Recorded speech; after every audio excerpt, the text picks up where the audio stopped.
friends, it's Anna. I hope you're having a beautiful day so far. I cannot believe it's already time to set up our May bullet journal, but I'm really excited about this month's theme and spreads, so let's just jump right into it. My first spread will be my calendar/cover page. I know a lot of people do a separate cover page, but I usually don't include one, really just to save time on my monthly setups. So this calendar page also kind of serves as my cover page. I wrote May with a calligraphy font using my black Tombow brush pen, color N15.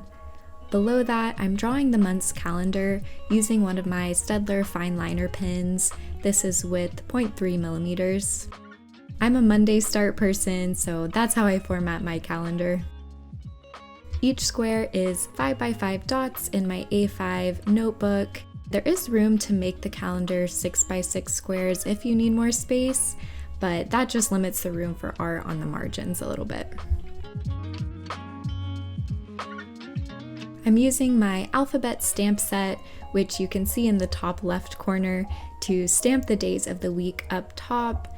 And now I'm going in with this light blue Tombow pen, color 451, to draw some circles in the top right corner of each box. These will serve as a background for where I'm writing the date in each corner.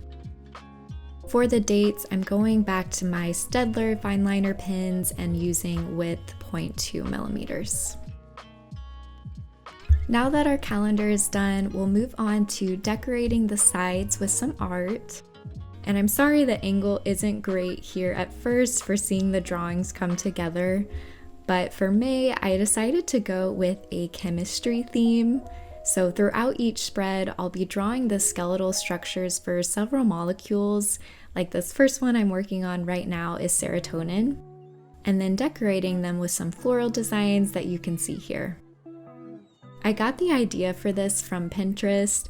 I've seen this type of molecule art for years online, probably starting around the time that I was taking my chemistry classes in college.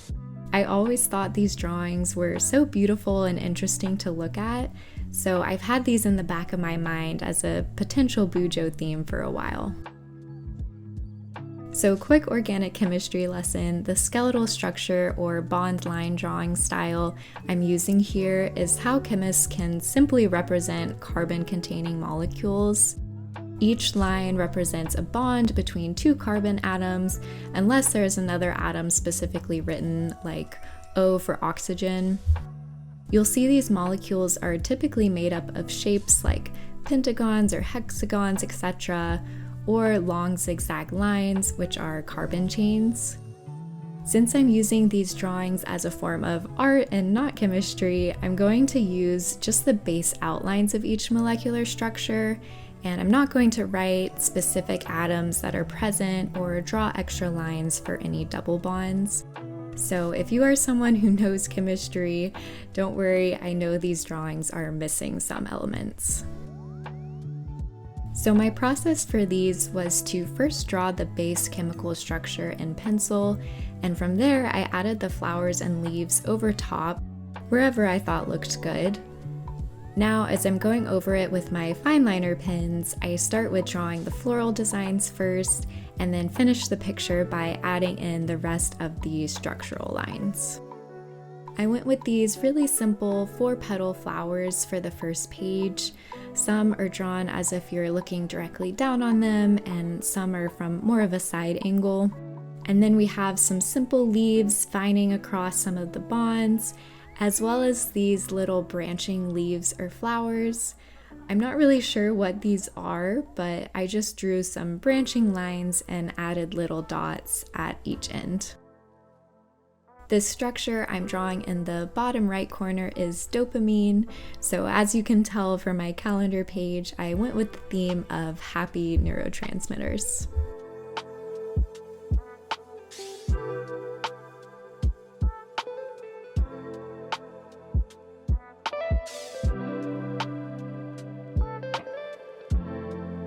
Now I'm using my Tombow calligraphy pen, the hard tip, to label each one in a small cursive font.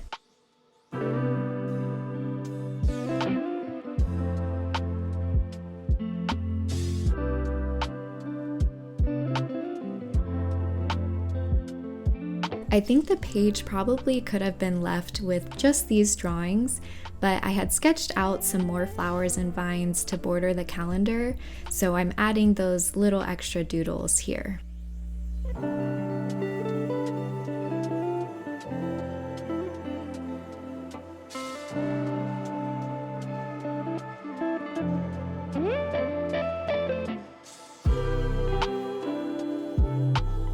Now to add some color, I'm using this really light pink color 761 to loosely fill in all the flowers.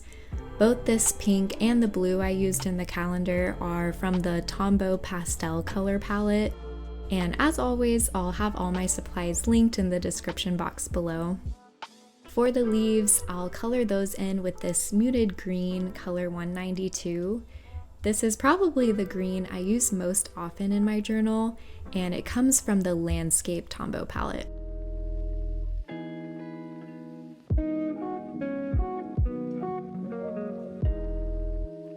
I'm filling in that one flower I forgot, and now I decided to add some more blue with the drop shadow in the title. I'm really happy with how these three colors look together. I think they're the perfect colors for a springy, summery look. Last but not least, I also thought some gold accents would go great with this theme, so I'm using my Jelly Roll gold gel pen to fill in the dots of those branching leaves. I'm also going to add some gold highlights to the serotonin and dopamine titles and to the May title.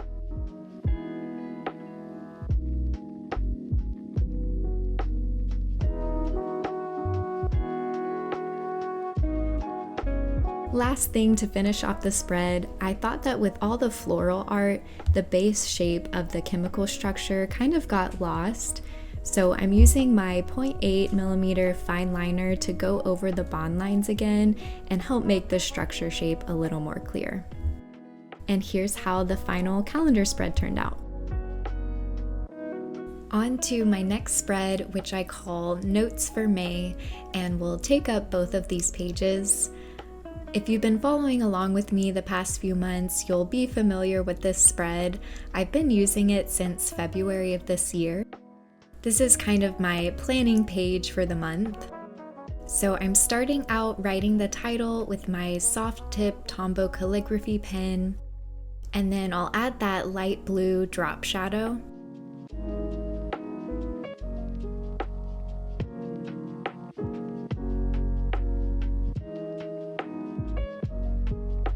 I'm also going to go ahead and add the gold highlight as well to the left side of each thicker line.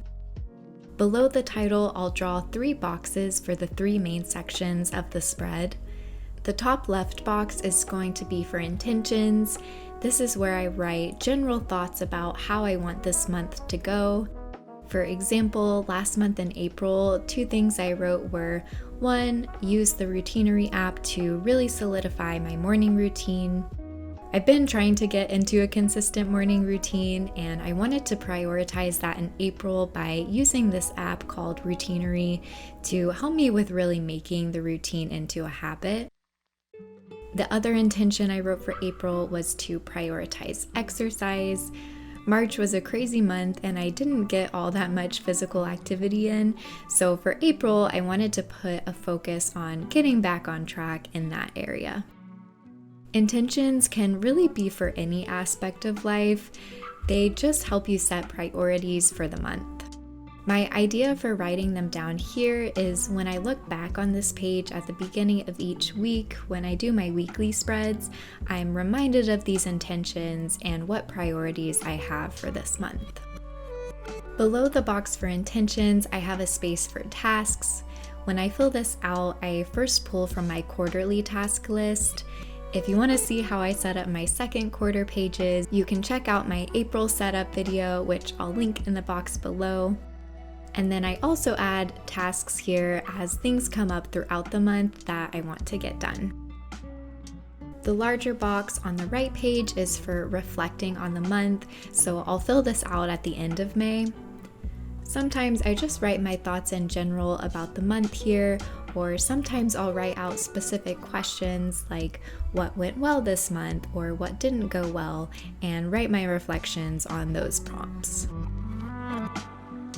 So as you saw, I labeled each box with my stamp set and also added some blue lines to each box's border to give the page some more color and tie in that blue. I'm going to decorate these pages with some more chemistry structures. This molecule on the top left is adrenaline, and I'm changing up the style of the flowers and leaves for this spread. I'm going for a more closed flower here, and the leaves are a lot smaller and squatter.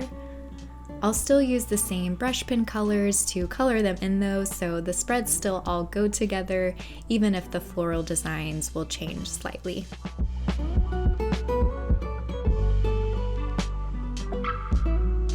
I switched to drawing the bonds with my 0.8mm fine liner this time, and I'm still going to go over that again to make sure the shape really stands out.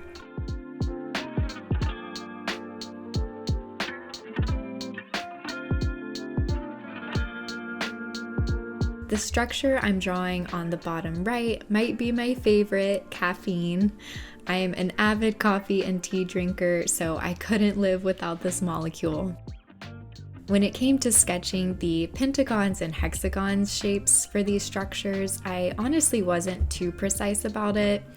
If you wanted to get really scientific, you could use a protractor and ruler to make sure all the angles and sides are perfect, but I just drew a bunch of different lines with a pencil until I found a shape that looked even enough, and then erased all the lines I didn't need. So here I'm labeling the molecules, and then I'll go in with my brush pens and the gold to give the spread its color. I decided to leave the drawings here for these pages. I could have added a few more floral doodles around the boxes like I did for the calendar, but honestly I was already happy with how balanced the art was as is, and I kind of like this minimal and clean look anyways. Once I start actually using these pages, I think it helps me to focus on the functional spaces when the margins aren't too cluttered.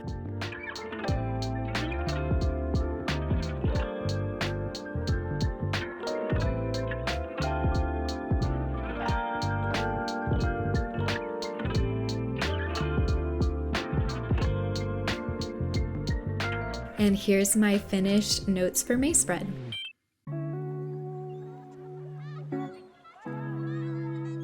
Next up, we have my habit and mood trackers. We'll start with the habits on the left page. I'm writing the title in a calligraphy font again with my larger Tombow brush pen. Below the title, I'm going to draw an outline of the month where there's one grid space for each day 5 times. Each of these mini calendars is to track a different habit, and for each day I do that habit, I mark a little X in the appropriate square. Water is the only one I mark a little differently since I track my fluid intake with an app. So for this habit, I write the number of ounces I drank for the day in each square. I'm usually pretty good about keeping up with this, but for the days that I don't use my app, I'll usually put a check or a down arrow to indicate either I felt like I drank enough water that day or that I probably didn't meet my goal. As you can see, I'm labeling each habit below in a cursive font, and I also wrote the days of the week on top of each calendar. Something else I've started doing is putting my goal for each habit to the right side, because really playing with cats is the only habit here that I aim to do every single day. My devotional is 6 days a week, my morning routine is just for weekdays, and of course my water goal is in ounces. So I think it's helpful to clarify these goals so I don't feel like I'm falling short if I don't see an X on every single day in every calendar. And to finish these up, I'm adding some blue borders to all the calendars.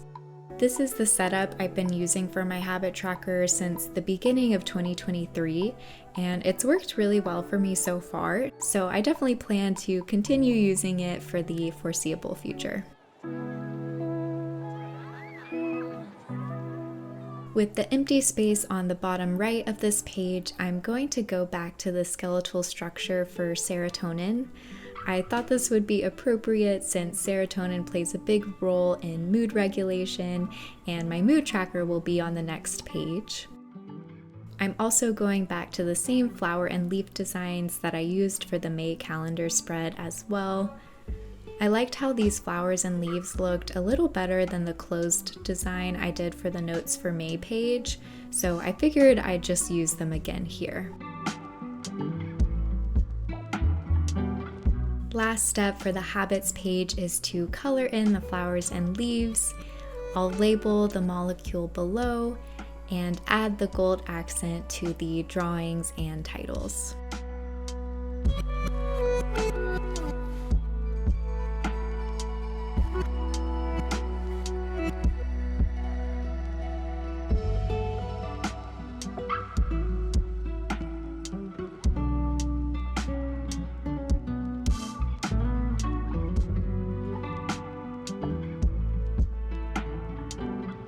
Moving on to my mood tracker on the right page, I'm writing my title in a serif font up top using the fine tip of my black Tombow brush pen to do the outline. After getting the outline of these letters, I'll fill those in with the brush tip side of the pen. So my mood tracker setup is actually really simple. Starting last month, I decided to try out the 1 line a day method, which is just what it sounds like. Instead of trying to pick just one mood that represents your whole day, you have a full line across the page to write a quick description for each day. I'm labeling each day here on the left side of this column, and on the right side is where I'll write my short descriptions. Last month, which was my first month using this system, I found that sometimes I was just really brief if there wasn't a lot to say. Like on some days, I just wrote neutral and that was it. But if you have more to say, you can expand briefly, like content in the daytime but depressed at night, or I felt stressed most of the day because this specific work meeting. So that's what's really cool about this system, is that it allows you to record multiple emotions for one day and also add any context to those emotions. Those are some of the big positives I've noticed so far, and I would say the main negative to this system is just that you can't quickly glance at it at the end of the month to get an overall picture of your mood. In trackers where you assign colors to certain moods, at the end of the month you can look back at it and be like, oh, I see a lot of blue, this was a pretty good month, or I see a lot of red, yikes, what happened? So this system isn't good for that quick picture, but it is more detailed and probably more accurate. The art on this spread is super simple as well. There wasn't really room to add another molecule drawing here, unless I did a long carbon chain, I guess, but frankly, I couldn't think of any cool molecules that were just long carbon chains. So I just drew a vine with some flowers and leaves to complete the page.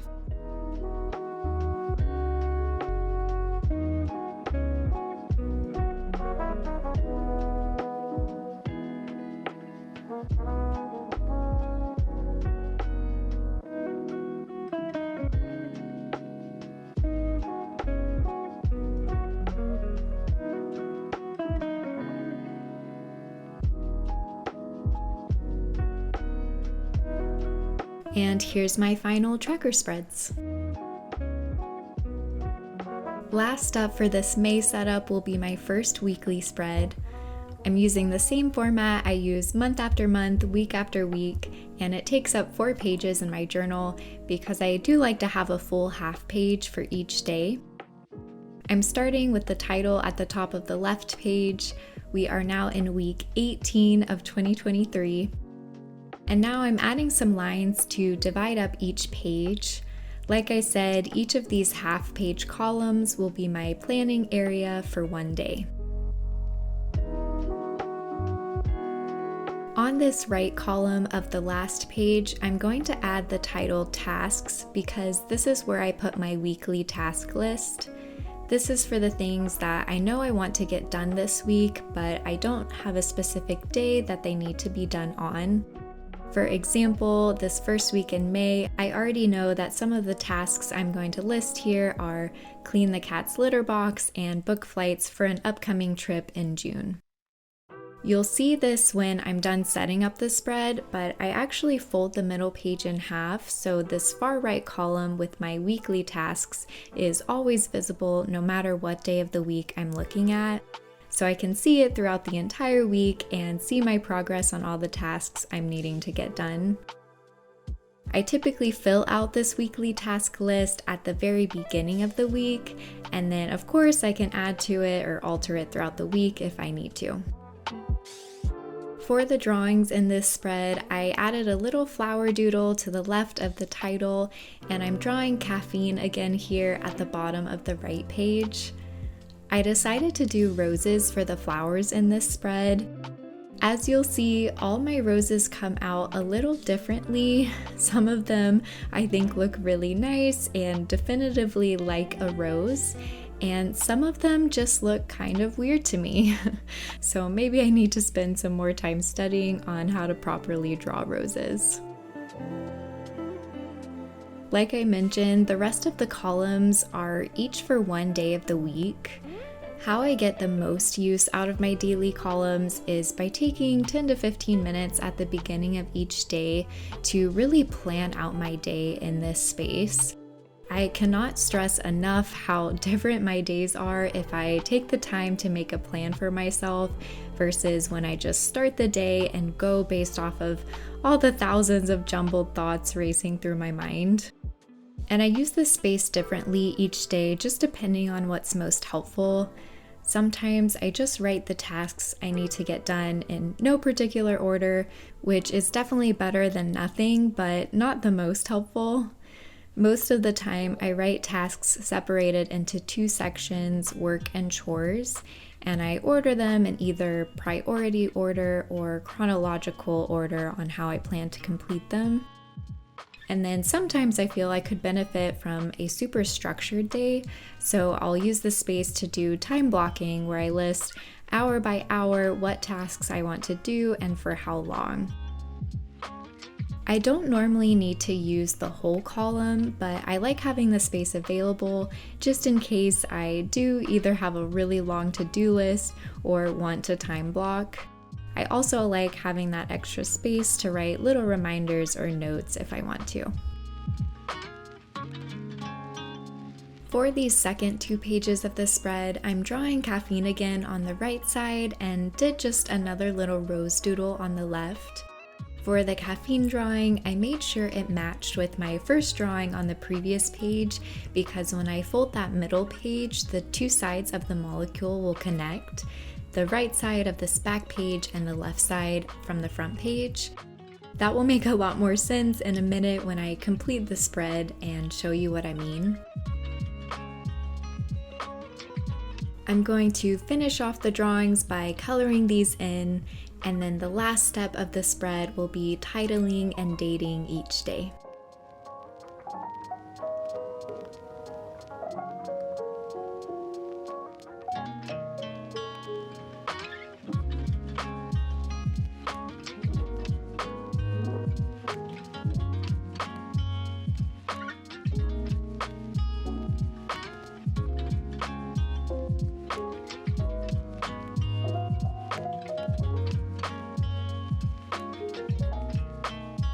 I'm using my alphabet stamp set to stamp the days of the week in the middle of each column, and then I'll add the dates in the right corner. May 1st is on a Monday, which is so satisfying. I love when the first day of the month is a Monday. And then I'll also underline each title to make it a little more bold.